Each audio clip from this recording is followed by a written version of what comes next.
सत्संगत जी, प्यार से कहना धन निरंकार जी। सत्संगत जी कहते हैं कि जीवन की जो 3 अवस्था होती है, एक तो बचपन और दूजी जवानी और तीजा बुढ़ापा। तो ये तीनों की जो व्यवस्था है, कहते हैं कि बचपन में कोई गम नहीं होता, क्योंकि हमारे सर के ऊपर माता पिता का हाथ होता है। किसी भी चीज़ की ज़रूरत पड़ती तो हमें उतनी टेंशन नहीं लेनी पड़ती, क्योंकि वो ध्यान रखने वाले होते हैं, वो चीज़ें हमें मिल जाती है। और उसके बाद जवानी, तो जवानी में कहते हैं कि एक ताकत होती है शरीर के अंदर, दिमाग के अंदर। तो जीवन में कुछ भी होता तो हम उसको मेहनत मुशक्क़त से हासिल कर लेते हैं। लेकिन एक टाइम आता है जो बुढ़ापा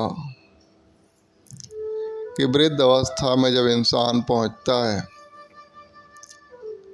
तो फिर तब तक माँ बाप भी नहीं होते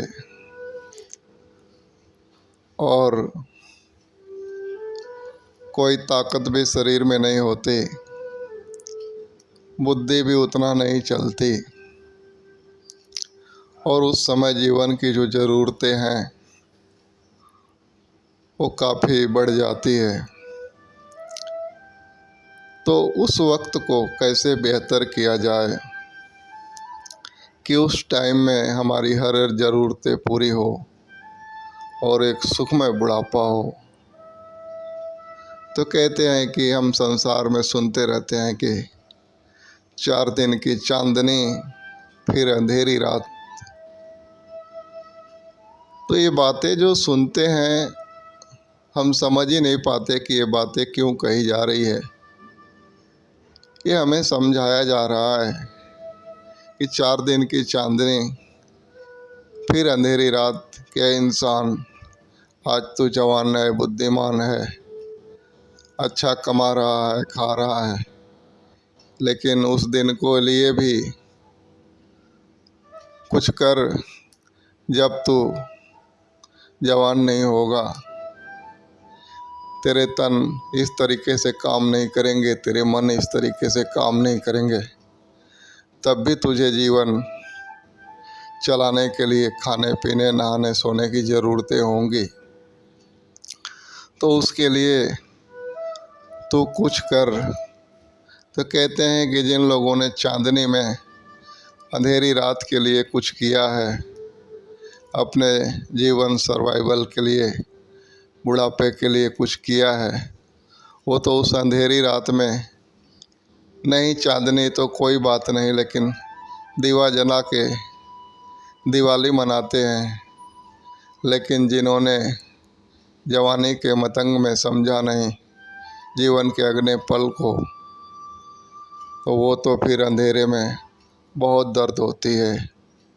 तो इसलिए बातें कही जा रही है कि 4 दिन की चांदनी फिर अंधेरी रात, कि इंसान जिस पल में तो जी रहा है उसमें खुश रहे, आनंद रहे, लेकिन आने वाले पल के लिए भी हमेशा जो है कि एक छोटा या बड़ा प्रयास करते रहे, कि जिससे आने वाला पल भी तेरा अच्छा होगा, कल्याणकारी होगा।